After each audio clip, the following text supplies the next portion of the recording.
ये हमारे search engine optimisation या इंटरनेट मार्केटिंग का सबसे अहम हिस्सा है। इस हिस्से में हम उन अल्फाज का चुनाव करते हैं जिन अल्फाजों को हम चाहते हैं कि जिन अल्फाजों के ऊपर जब कोई बंदा सर्च कराए तो हम सर्च इंजन पे मौजूद हों पहले सफ़े पर। ये पिकिंग द कीवर्ड्स कहलाता है, कीवर्ड्स का चुनना, और ये बहुत ही अहम और एहतियात का मरहला है। आपकी जितनी भी एसईओ है उसका दारोमदार इसी हिस्से पर है। अल्फाज को चुनने का जो तरीक़ेकार है उससे पहले मैं आपको इसमें चंद इसके पैरामीटर्स बता दूं। पहला पैरामीटर जो हमें अल्फाज चुनते वक्त होता है वो होता है सर्च वॉल्यूम। सर्च वॉल्यूम का मतलब ये है कि कितने लोग इस लफ्ज़ को जो हम जिस पे काम करना चाहते हैं उसे लिख रहे हैं। मिसाल के तौर पे आपकी प्रोडक्ट है, आप लेदर एक्सपोर्टर हैं। अब हम ये देखेंगे कि भाई लेदर एक्सपोर्टर को ढूंढने के लिए लोग किन अल्फाजों का ज़्यादा इस्तेमाल करते हैं। मिसाल के तौर पे क्या लोग लिखते हैं लेदर एक्सपोर्टर्स, क्या लिखते हैं लेदर मैन्युफैक्चरर्स, क्या लोग लिखते हैं लेदर गारमेंट्स मैन्युफैक्चरर। किस चीज़ का सर्च वॉल्यूम ज़्यादा है, यहाँ पर हम क्या चीज़ चेक करते हैं, किस चीज़ का सर्च वॉल्यूम ज़्यादा है। दूसरा स्टेप हमारे पास होता है रिलेवेंस, मुताबिकत क्या है। मिसाल के तौर पे एक बंदा आपको ढूंढता हुआ आ रहा है लेदर के नाम पर, सिर्फ लेदर लिखा, आप मौजूद हुए, क्या वो आपकी प्रोडक्ट खरीदेगा? हो सकता है कि वो लेदर की डेफिनेशन समझना चाह रहा हो, या हो सकता है वो लेदर पर्स लेना चाह रहा हो। यहाँ पर हम इस बात का अंदाज़ा लगाते हैं या इस बात को कंप्यूट करते हैं कि क्या जो कीवर्ड हमने चुना है वो हमारी वेबसाइट से रेलेवेंट है।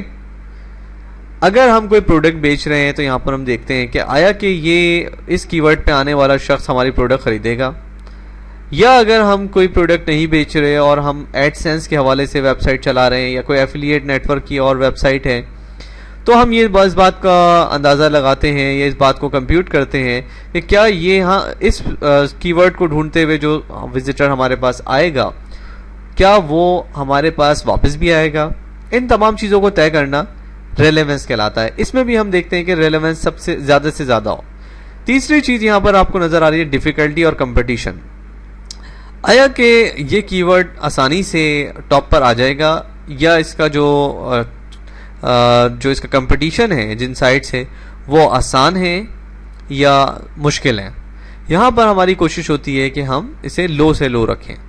सर्च वॉल्यूम हाई होना चाहिए, रेलेवेंस हाई होनी चाहिए, कंपटीशन या डिफिकल्टी जो है कम होना चाहिए। सर्च वॉल्यूम के बारे में हम यहाँ पे एग्जैक्टली हमें मालूम होना चाहिए कि हमारा सर्च वॉल्यूम एग्जैक्टली कितना है।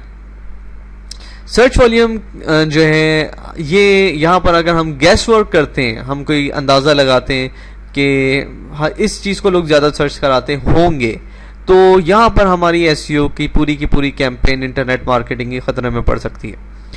यहाँ पर हमारे पास खुशकिस्मती से एक ऐसा टूल मौजूद है जो हमें फेक डाटा नहीं देता, एग्जैक्ट फिगर्स देता है। वो टूल है गूगल टूल। गूगल टूल को हम इस्तेमाल करके हम अपना exact search volume find out कर सकते हैं। गूगल के टूल को जानने के लिए हम आते हैं google.com में।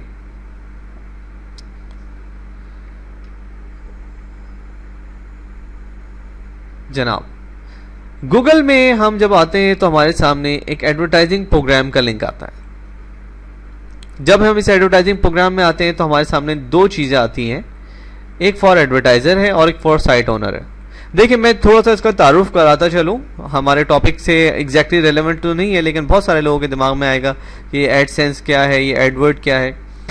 गूगल एड्स वर्ड जो है बेसिकली गूगल की अर्निंग का सबसे बड़ा जरिया है।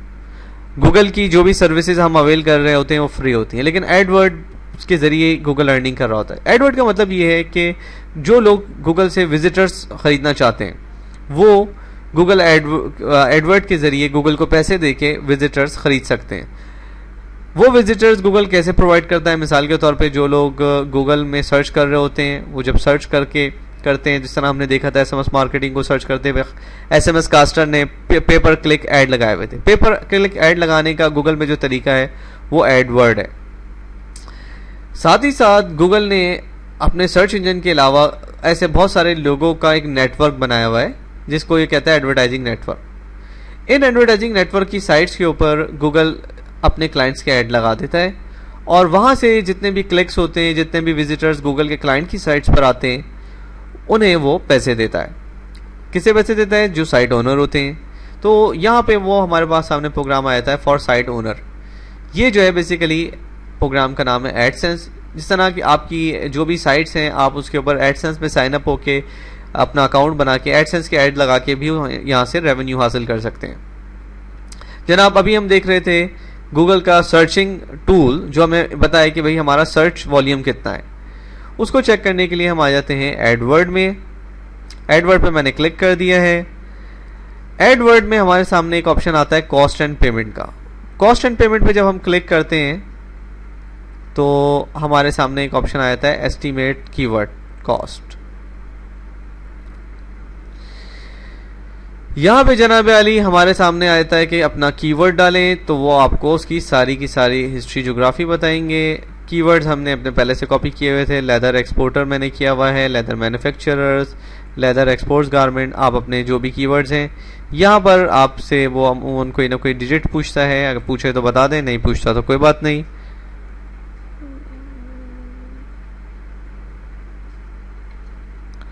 ठीक है जनाब, ये मैंने पहले इसका ये हमारे पास आ गया रिजल्ट। यहाँ पे आप देखेंगे कि आपको कौन कौन से कॉलम्स मिले। तो यहाँ पर हमने जो है लोकल सर्च वॉल्यूम और ग्लोबल सर्च वॉल्यूम का कॉलम हमने खोल लेना है। फिलहाल ये ऑलरेडी खुला हुआ है। यहाँ पे आप देखें हमारे कीवर्ड्स आ गए जिनको हमने सर्च कराया था, ये येलो हो रहे हैं। ठीक है जी, यहाँ पर उसका लोकल और ग्लोबल सर्च वॉल्यूम आ गया। मिसाल के तौर पे हम देखते हैं कि लेदर मैन्युफैक्चरर को जनवरी में 9,900 लोगों ने सर्च कराया और 27,000 लोगों ने सर्च कराया। ये लोकल है पाकिस्तान का और ये ग्लोबल है इंटरनेशनली, जो डिफरेंट कंट्रीज का एवरेज है। इसकी डेफिनेशन भी आप लोग चेक कर सकते हैं यहाँ पर क्वेश्चन मार्क पे क्लिक करके। फिर हम देखते हैं लेदर मैन्युफैक्चरर बगैर एस के। एसईओ में एस और ईएस का फर्क नहीं होता, लिहाजा आप इस दोनों को का सम जो इस दोनों को मिला के काउंट कर सकते हैं। लेदर एक्सपोर्टर्स के जो है वो कम लोगों ने सर्च कराया। देखें लेदर एक्सपोर्टर सिर्फ 480 लोगों ने सर्च कराया और लेदर एक्सपोर्ट और भी लोगों ने कम सर्च कराया। तो यहां से हम बेसिकली देखते हैं कि क्या चीज हमारी अच्छी से हम जो भी हाईएस्ट टर्म है। यहाँ पर आप देखें हमने लिखे थे थोड़े से, लेकिन यहाँ पे इसने बहुत सारे शो किए। मिसाल के तौर पे यहाँ पे इसने शो किया गारमेंट्स लेदर। तो गारमेंट्स लेदर्स की आप देखें अब तक हमने जितने भी चीज़ें देखी हैं सबसे ज़्यादा सर्च वॉल्यूम है। तो ये अपने तौर पे सिनोनिम्स जो है मुतरादिफ अल्फाज शो कर रहा होता है।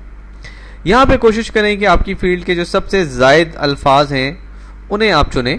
और मेरा मशवरा जो होता है आप के लिए, आपके क्लाइंट्स के लिए, वो ये है कि आप कोशिश करें कि ऐसा सर्च वॉल्यूम लें जो 2 लाख, 3 लाख, 5 लाख से ज़्यादा हो। उसकी वजह यह है कि वो आपको जितना ज़्यादा सर्च वॉल्यूम होगा उतने ही ज़्यादा आपको क्लिक्स मिलेंगे।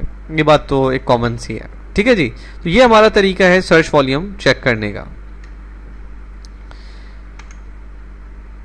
अब आ जाते हैं हम रेलेवेंस को चेक करने के लिए हमारे पास कोई टूल तो अवेलेबल नहीं है कि किस तरीके से हम ये चेक करें कि आया कि ये जो हमारे पास कीवर्ड है ये हमारी साइट से रिलेटेड है।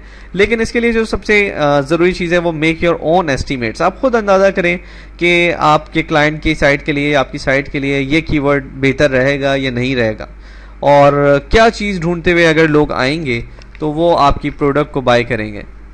दूसरा फिर ये है कि आप रिजल्ट्स को भी देखें। मिसाल के तौर पे अगर आपके पास अभी ऑलरेडी जो लोग आ रहे हैं सर्च कराते हुए और वो आपकी साइट से आपको क्यूरी भेज रहे हैं, तो वहाँ से आपको पता चल जाएगा कि जी कौन से कीवर्ड्स को सर्च कराते हुए वो आ रहे हैं और आपको क्यूरीज भेज रहे हैं।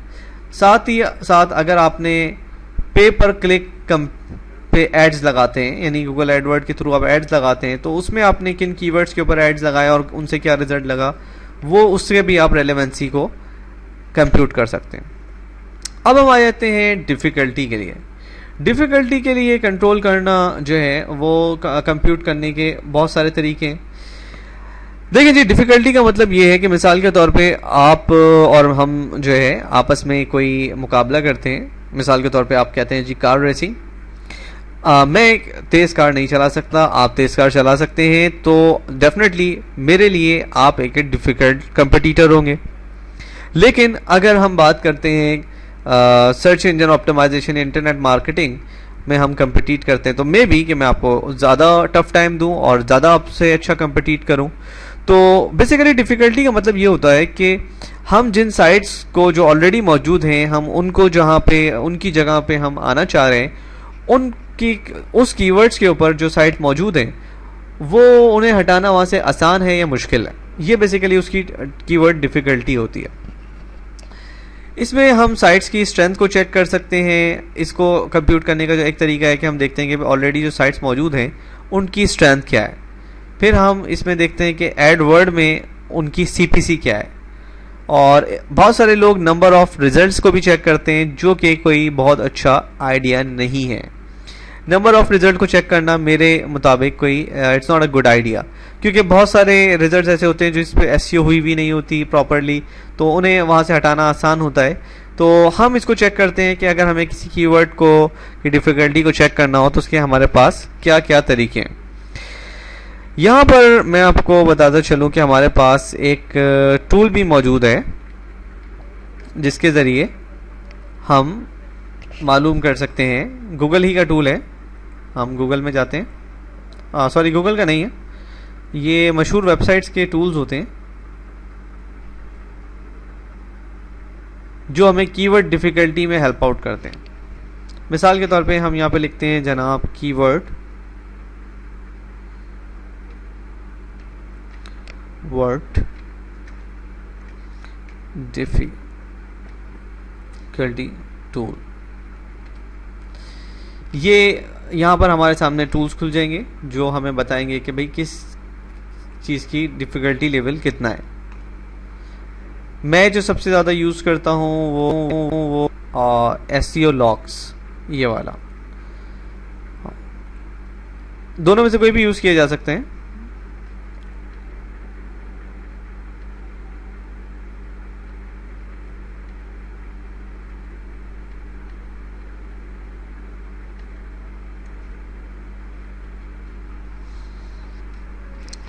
एसईओ लॉग्स और का एक टूल हमारे पास खुला है और एक टूल हमारे पास खुला है, दूसरी साइट थी एसईओ चैट। दोनों ही बहुत पॉपुलर एसईओ की साइट्स हैं। यहाँ पर हम लिखते हैं फॉर एग्जांपल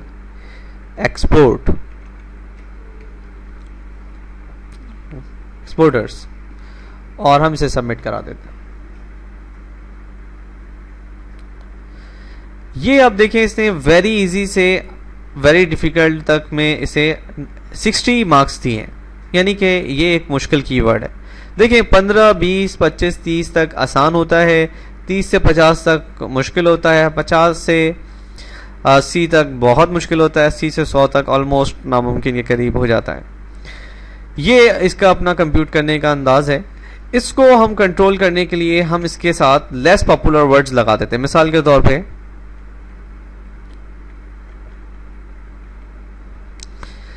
जैसे जैसे इसमें लेस पॉपुलर वर्ड ऐड होते रहते हैं, आपने देखा कि कीवर्ड डिफिकल्टी लेवल ड्रॉप हो गया।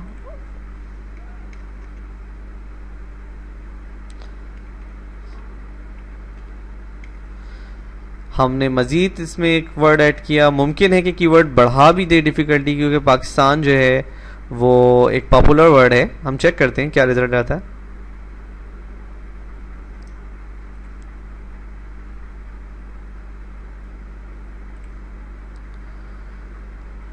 जनाब हमने देखा कि 48 से 45 हो गई। तो इस तरीके से हम अपनी कीवर्ड डिफिकल्टी, जिस तरह मैंने कहा था कि आप कम कर सकते हैं, तो आप यहाँ से कम भी कर सकते हैं कि आप अपनी कीवर्ड या की फ्रेज के जो में आप ऐसे वर्ड्स को ऐड करें जो लेस पॉपुलर हैं। देखिए किसी एक कीवर्ड पे हम साइट ऑप्टिमाइज नहीं कर रहे होते, हम सेट ऑफ कीवर्ड्स पे करते हैं, जिसे हम बोलते हैं की फ्रेज।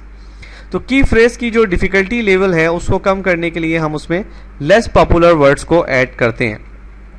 साथ ही साथ हमने जो है अभी हम एडवर्ड टूल भी हम अपना देख रहे थे। तो एडवर्ड टूल में हमने एक चीज़ देखी थी, CPC आ रही थी जो हमने इग्नोर कर दी थी उस वक्त। सर्च वॉल्यूम्स देखे थे, CPC नहीं देखी थी। CPC किस चीज़ की हाई है, इस बात से भी अंदाज़ा होता है कि लोग किस चीज़ में हाई क्यों होती है। हाई इसलिए होती है कि लोग इसके ऊपर ज़्यादा बोली लगा रहे होते हैं, बिडिंग कर रहे होते हैं। वो कहते हैं यार मेरा ऐड पहले शो करो, कोई कहता है मेरा पहले शो करो। जिसकी CPC ज़्यादा है, मिसाल के तौर पे इसकी 4 है, इसका मतलब है कि लेदर मैन्युफैक्चरर्स USA पे कोई ऐड नहीं है गूगल के पास, कम है, बहुत कम है। ये आप CPC से भी अंदाज़ा कर सकते हैं। जिस चीज़ की CPC ज़्यादा है उसके ऊपर ज़्यादा आपको चांस होता है कि वो डिफ़िकल्टी उसकी ज़्यादा होगी। एडवर्टाइज़र कंपटीशंस भी बताता है कि लोगों का क्या रुझान है, इस पर एडवर्टाइज़र ज़्यादा हैं, इस पर कम है। ये फ्यूल जितनी कम होती जा रही है, इसके ऊपर कोई भी ऐड नहीं लगाता लेदर मैन्युफैक्चरर्स इन USA। ठीक है जी। तो ये हमारे पास तरीका है कंपटीशन चेक करने का। इसका मतलब ये लेस कम्पिटिटिव है लेदर मैन्युफैक्चरर्स इन USA। तो ये हमारे पास तरीका है अपनी इन 3 चीज़ों को कंप्यूट करने का। यहाँ पर मेरा आपसे ये रिक्वेस्ट है कि आप इसे अच्छे से चेक करें और अपने इसे ऑन हैंड आप इसको करके देखें। ये कोई जो है आप कोई बुक नहीं पढ़ रहे, this is the practical guide of SEO। So I request you to compute all the result of your site. अगर आपके पास कोई साइट नहीं है तो आप डमी एक अपनी मर्जी की एक साइट का आप कीवर्ड एनालिसिस करें। हम आगे जाके उसके लिए भी आपको गाइड कर रहे होंगे कि अगर आपका साइट नहीं है तो भी आप SEO को ऑन हैंड प्रैक्टिस ज़रूर करें। ठीक है जी।